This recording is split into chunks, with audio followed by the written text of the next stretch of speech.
హరే శ్రీనివాస, హరే శ్రీనివాస, హరే శ్రీనివాస. ఇప్పుడు 77వ కీర్తన చూద్దాం. ಆರು ನಿನಗಿದಿರಧಿಕ ದಾರುಣಿಯೊಳಗೆ, ಆರು ನಿನಗಿದಿರಧಿಕ ದಾರುಣಿಯೊಳಗೆ, ಸಾರಶಾಸ್ತ್ರವನೊರೆದ ಸರ್ವಜ್ಞ ಮುನಿರಾಯ, ಸಾರಶಾಸ್ತ್ರವನೊರೆದ ಸರ್ವಜ್ಞ ಮುನಿರಾಯ, ಆರು ನಿನಗಿದಿರಧಿಕ ದಾರುಣಿಯೊಳಗೆ.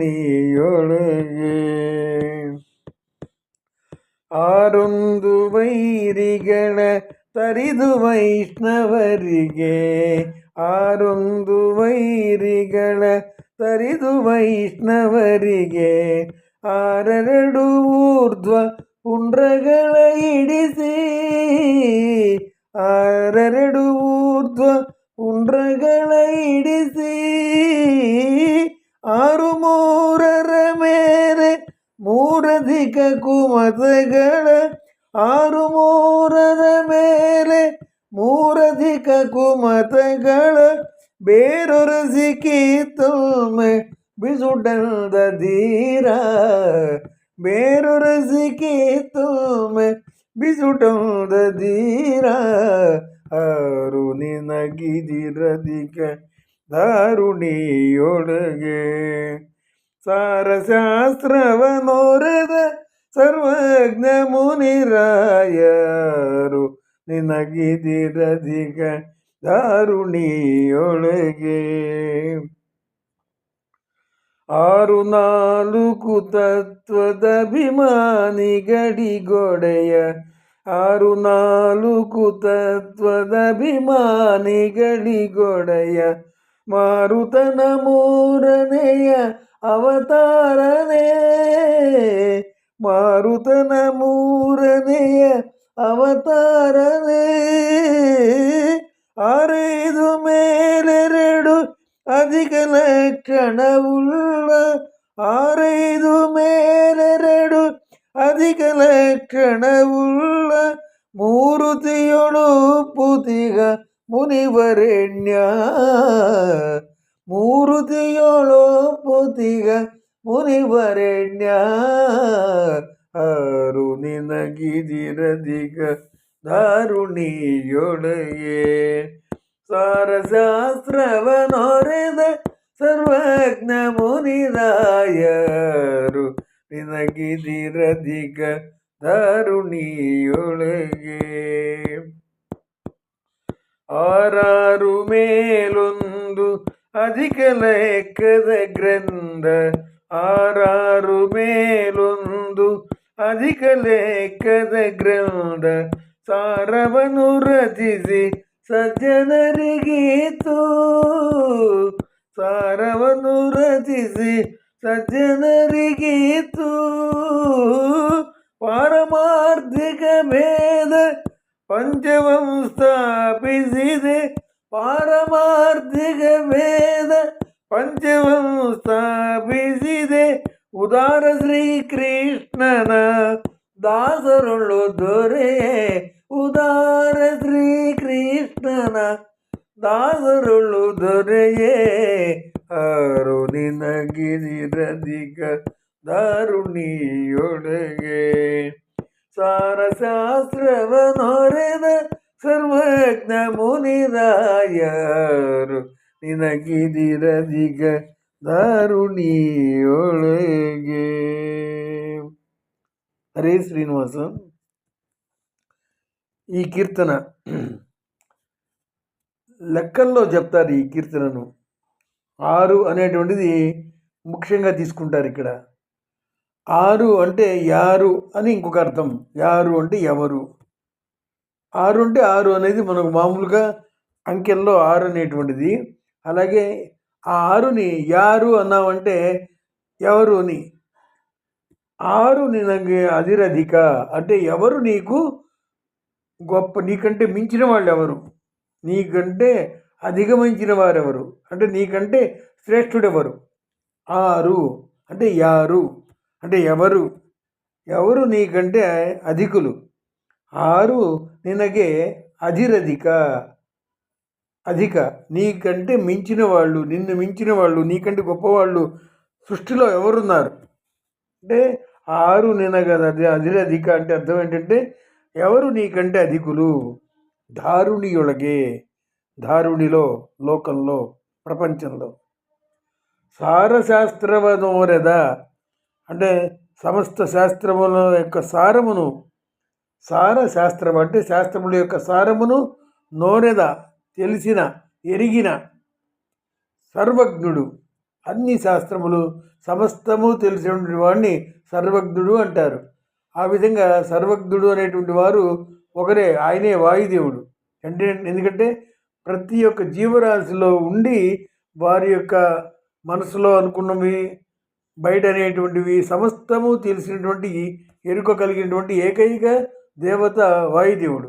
కాబట్టి ఆయనకంటే అధికులు ఎవరు లేరు లోకంలో. అందుకని ఆయన్ని జీవోత్తముడు అంటారు. జీవులలో ఉత్తముడు అని పేరు.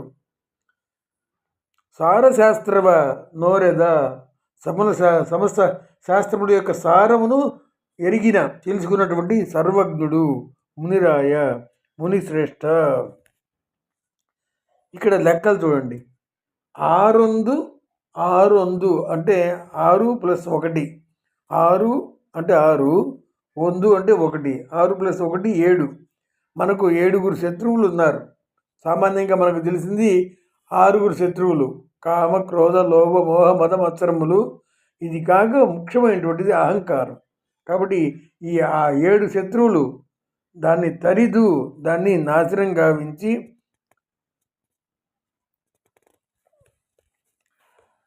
7 శత్రువులు జయించి వైష్ణవರಿಗೆ, వైష్ణవులకు అంటే విష్ణు భక్తులకు ఆరెరడు అంటే 6 రెళ్ళు, 6 2 6 2 అంటే హెచ్చవేది ఇక్కడ 6 రెళ్ళు, 6 రెళ్ళు అంటే 12. ఊర్ధ్వపుండ్రగల ఇడిసి అంటే గోపీ చందనంతో ఊర్ధ్వపుండ్రాలు ధరిస్తారు మధ్వమతస్థులు. గోపీ చందనాన్ని 12 రకాల ఊర్ధ్వపుండ్రముగా కింద నుంచి పైకి అది వేసుకుంటారు, ధరిస్తారు. దాన్ని ఊర్ధ్వపుండ్రములు అంటారు ఆ బొట్టుని. కాబట్టి ఆ గోపీ చందనం పూసుకోవడంలో 12 రకాలుగా పూసుకుంటారు. అది కింద నుంచి పైకి వెళ్తుంది, ఊర్ధ్వపుండ్రం అది. కాబట్టి 12 ఊర్ధ్వపుండ్రములను పెట్టి 6 మూరల మేలే, 6 మూళ్ళు అంటే 18, మేలే పైన అంటే 18 పైన, మూరధిక 3 ఎక్కువగా అంటే 6 మూళ్ళ 18 + 3 ఎంత 21. 6 మూరల మేలే, మేలే అంటే పైన, 6 మూళ్ళ పైన అంటే 6 మూళ్ళు 18 పైన, మూరధిక 3 ఎక్కువగా అంటే 18 + 3 = 21. 21 కుమతగల 21 మతములను అంటే వేదములకు విపరీత అర్థములు చెప్పినటువంటి మతములు 21 ఉన్నాయి. అంటే తేడా చెప్పినటువంటివి. ఆ 21 మతములను ఖండించి కుమతగల బేరొరసి అంటే బేరొరసి అంటే ఆ యొక్క వేరుతో సహా పెకలించి, చెట్టును పీకడం కాదు, వేళ్లతో సహా పెకలించడం. అంటే ప్రారంభం నుంచి కూడా చెట్టును సమస్తము కూడా పీకడం అంటే పైనుంచి కోయటం కాకుండా ఆ కుమతములను అంటే పూర్తిగా దాన్ని వేళ్లతో సహా పెకలించే ఆ మతములను కిత్తొమ్మె బిసుటందధీర అటువంటి మహా ధీరుడైనటువంటి వాటి మూలాలను ధ్వంసము చేసినటువంటి ధీరుడు మధ్వాచార్యుల వారు.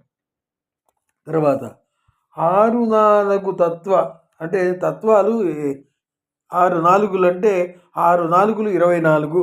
మనకు శరీరంలో 24 తత్వాలు ఉన్నాయి. 6 4 తత్వ అంటే మన శరీరంలో 24 తత్వాలు, 6 నాలుగులు 24. ఆ 24 తత్వాలకు దానికి అభిమాని వాయుదేవులు వారు. కాబట్టి 6 4 తత్వ అభిమాని కలిగే ఉడయ 24 తత్వములకు 24 మంది ఉంటారు. వాళ్ళకి ప్రభువు వాయుదేవులు వారు. 24 తత్వాల అభిమాని దేవతలకు ప్రభువు అయినటువంటి వాడు వాయుదేవులు వారు. మన శరీరంలో 24 తత్వాలు ఉంటాయి. దానికి ప్రతి ఒక్కదానికి ఒక అభిమాని దేవత ఉంటారు. ఈ 24 మంది అభిమాని దేవతలకు ప్రభు దొర వాయుదేవులు వారు. ఎందుకంటే ఆయన ఈ మొత్తాన్ని శరీరాన్ని కదిలించేటువంటి వాడు కాబట్టి ఆయన ప్రభు. అలాగే మారుతన మూరనయ్య అవతారనే. మారుతన అంటే వాయుదేవుల వారి యొక్క మూడవ మూరనయ్య అంటే మూడవ అవతారము మధ్వాచార్యుల వారు.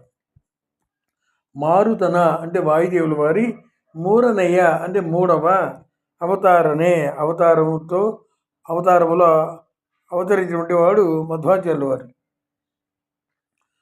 6 మేలెరడు 6 30 మేలే 2 పైన 2 అంటే దేవతలలో నారాయణమూర్తి, మహాలక్ష్మి, తర్వాత బ్రహ్మదేవుడు, వాయుదేవుడు, వీళ్ళకి మాత్రమే 32 లక్షణాలు ఉన్నటువంటి దేవతలు వీళ్ళే.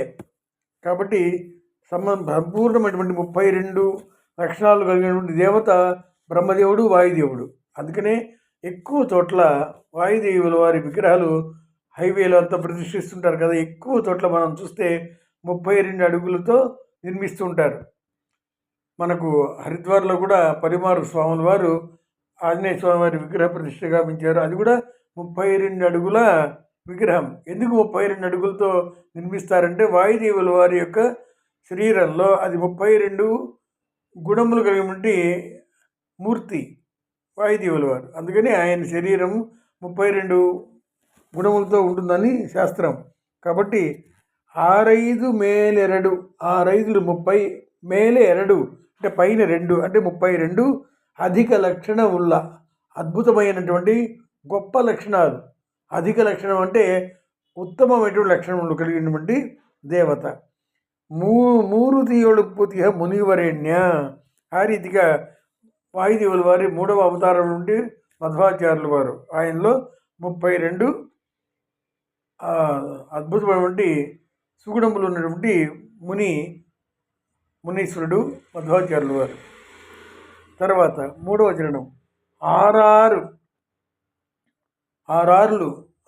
36 మేలే 1 పైన 1 అంటే 6 36 ప్లస్ 1 ఇది కూడా 37. 6 అంటే 6 36 మేలే అంటే పైన 1 అంటే 1 అంటే 37. మధ్వాచార్యుల వారు రచించినటువంటి గ్రంథాలు 37 గ్రంథాలు. కాబట్టి అది ఇలా చెప్తున్నారు. 6 మేలొందు అధిక లెక్కద గ్రంథ. ఆ విధంగా 37 గ్రంథాలు రచించినటువంటి మధ్వాచార్యుల వారు. 6 మేలొందు అధిక లెక్కద గ్రంథ సారవను రచిసి అంటే గ్రంథములను సారముతో ఊరికి ఏదో రాయటం కాదు, దాని వేదాంత సారమంతా కూడా జొప్పించి రచించినటువంటి మహానుభావుడు. సారవను రచిసి సజ్జనరిగిత్తు. సజ్జనులకు, భక్తులకు, ఇష్టమైనటువంటి వాళ్ళకి, ముఖ్యమైనటువంటి వాళ్ళకి, సజ్జనులైనటువంటి భక్తాగ్రగణులకు ఇచ్చి పారమార్థిక భేద పంచమం స్థాపించిదే. పారమార్థిక విషయము అంటే పరతత్వం గురించి చెప్పేటువంటి విషయం. లోకల్లో ముఖ్యంగా ప్రపంచంలో 3 వస్తువులు ఉన్నాయి. అవి ఏమిటది? భగవంతుడు, జీవుడు, అలాగే జడ పదార్థం. లోకల్లో మొత్తం ఉన్న పదార్థములు 3. ఒకటి భగవంతుడు, రెండవది జీవుడు, మూడవది జడ పదార్థం. ఈ 3లో 5 భేదాలు ఉన్నాయి. మనం అనేకసార్లు చెప్పుకున్నాం. కాబట్టి ఆ రీతిగా అందుకనే దీన్ని ప్రపంచము అంటారు. అంటే 5 భేదములు కలిగినటువంటిది కాబట్టి దీనికి ప్రపంచమని పేరు. పారమార్థిక భేద పంచమం స్థాపించిదే. కాబట్టి పంచభేదములు కలిగినటువంటిది లోకం అని లోకానికి చూపించినటువంటి వారు మధ్వాచార్యుల వారు. కొందరు ఈ లోకం ఇది మాయ అంటారు. అంటే అహం బ్రహ్మాస్మి, నేనే బ్రహ్మను, లోకం మిథ్య అంటారు. కాబట్టి ఆ విధంగా కాదు, ఇది సత్యమైనటువంటి లోకం అని చెప్పి లోకానికి సత్యమైనటువంటి భావనను చూపించినటువంటి నిరూపించినటువంటి వారు మధ్వాచార్యుల వారు. ఉదారుడైనటువంటి శ్రీకృష్ణ పరమాత్మ యొక్క దాసులలో దొరలాంటి వాడు వాయుదేవుల వారు. లోకల్లో అందరూ భగవంతుడికి దాసులే, కానీ ఈ దాసులలో శ్రేష్ఠుడు, దొర, గొప్పవాడు వాయుదేవుల వారు. హరే శ్రీనివాస్.